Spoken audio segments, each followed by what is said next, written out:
সাম্প্রতিককালে ২০টির বেশি কমার্শিয়াল ব্যাংকে একটা সার্ভে করা হয়। সেখানে প্রায় ১৬৫৫ জন রিলেশনশিপ ম্যানেজারের ওপর এই সার্ভে করে দেখা যায় যে প্রায় 57% অফ ব্যাংক রিলেশনশিপ ম্যানেজার এরা বিভিন্ন ফাইন্যান্সিয়াল প্রোডাক্ট যেমন ইনভেস্টমেন্ট বা ইন্স্যুরেন্স পলিসি মিস সেলিং করেন। মিস সেলিং কি সেটা বুঝিয়ে দিই। দেখুন, যখন কোনো ইনভেস্টমেন্ট করা হয় বা কোনো ইন্স্যুরেন্স পলিসি নেওয়া হয়, তখন প্রত্যেকটি মানুষের তার ব্যক্তিগত চাহিদাকে মাথায় রেখেই কিন্তু এই সমস্ত ইনভেস্টমেন্ট বা ইন্স্যুরেন্স পলিসি সিলেকশন করা উচিত। একজন মানুষ সে প্রতি মাসে কত টাকা আয় করে বা তার ভবিষ্যৎ আর্থিক পরিকল্পনা কি, এই সমস্ত বিষয় বিবেচনা করে তবে তাকে একটা ইন্স্যুরেন্স প্রোডাক্ট বা ইনভেস্টমেন্ট প্রোডাক্ট সাজেস্ট করা উচিত। কিন্তু ব্যাংকের রিলেশনশিপ ম্যানেজাররা তারা এতটাই চাপে থাকেন যে তারা বাধ্য হন বিভিন্ন রকম প্রোডাক্টকে মিস সেলিং করতে।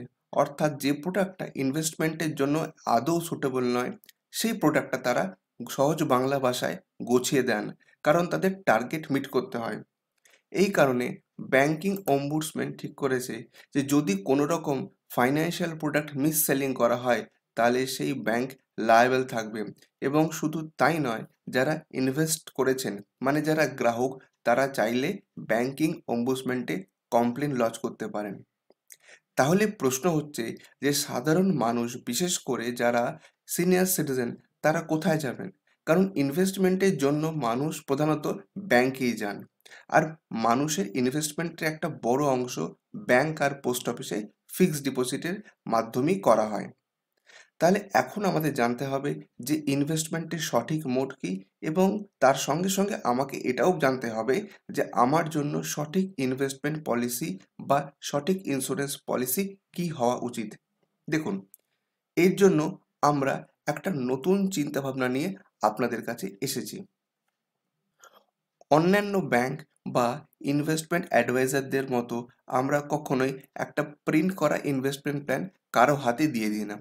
প্রতিটি মানুষের তার পার্সোনাল এবং ফাইন্যান্সিয়াল গোলকে অ্যানালিসিস করে তবেই আমরা তার ইনভেস্টমেন্ট প্ল্যানিং করে থাকি। সাধারণভাবে যদি আমি বলি, তাহলে যদি কারো ৳১ ইনভেস্টমেন্ট করার ক্ষমতা থাকে, তাহলে সেই ৳১ ইনভেস্টমেন্টকে আমরা মূলত ৩ থেকে ৪টি ভাগে ভাগ করি।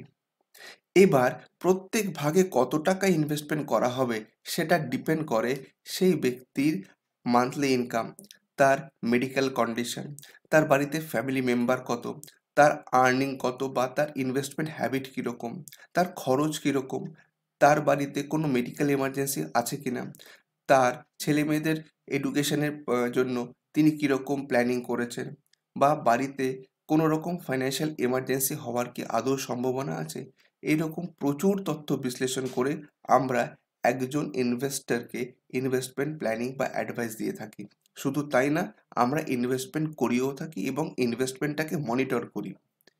তো আমি আজকে একটা উদাহরণ দিয়ে আপনাকে বোঝাবো যে একজন সিনিয়র সিটিজেন বা যে সমস্ত মানুষের বয়স 50-এর উপরে, যারা ইনভেস্টমেন্ট নিয়ে সিরিয়াসলি ভাবতে চান, তাদের আইডিয়াল ইনভেস্টমেন্ট প্ল্যান কি হতে পারে।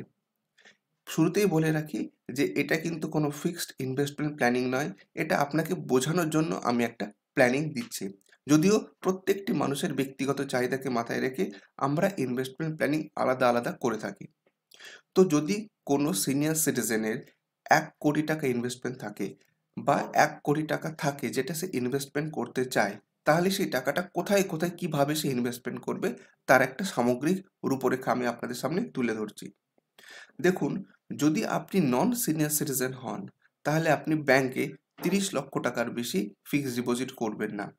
আর যদি আপনি সিনিয়র সিটিজেন হন, তাহলে ব্যাংক বা পোস্ট অফিসে এসসিএসএস মানে সিনিয়র সিটিজেন ইনভেস্টমেন্টে আপনি অপটিমাম ৩০ লক্ষ টাকাই করবেন, যেটা ম্যাক্সিমাম লিমিট। এবার আসুন মিউচুয়াল ফান্ডের ক্ষেত্রে। মিউচুয়াল ফান্ডের ক্ষেত্রে লামসাম বা এসডব্লিউপি যে কোনো একটা প্ল্যান আপনাকে অপ্ট করতে হবে।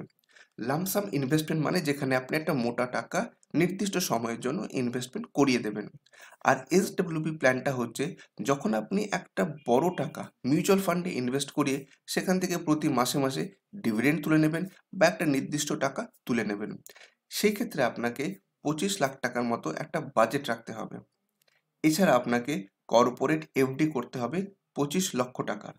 কেন কর্পোরেট এফডি বলছি? কারণ কর্পোরেট এফডিতে ব্যাংক এফডি থেকে বেশি ইন্টারেস্ট পাওয়া যায়। এছাড়া আপনি নন কনভার্টেবল ডিবেঞ্চার বা বন্ডেও ইনভেস্ট করতে পারেন, যদিও 20 লাখসের বেশি ইনভেস্টমেন্ট করা সঠিক হবে না। তো যদি 1 কোটি টাকার একটা ইনভেস্টমেন্ট প্ল্যানিং থাকে, তো আমি আপনার জন্য এইভাবে একটা ইনভেস্টমেন্ট প্ল্যানিং করে দিতে পারি। আবারও বলছি, investment is subject to market risk এবং প্রত্যেকটি ব্যক্তির পার্সোনাল, ফাইন্যান্সিয়াল এবং মেডিকেল, তার সঙ্গে অন্যান্য গোলকে লক্ষ্য রেখে আমরা ইনভেস্টমেন্ট প্ল্যানিং করে থাকি। তো বন্ধুরা, কেমন লাগলো এই ভিডিওটা অবশ্যই কমেন্ট করে বলবেন। আর আপনি যদি আমাদের সঙ্গে কাজ করতে চান বা আপনার টাকাকে ঠিকমতো ম্যানেজ করতে চান, তাহলে আপনি আমাদের সঙ্গে কন্ট্যাক্ট করতে পারেন। আজ এখানেই শেষ করছি। আরেকদিন হাজির হব এইরকমই ইনফরমেটিভ ভিডিও নিয়ে। সবাই ভালো থাকবেন। ধন্যবাদ।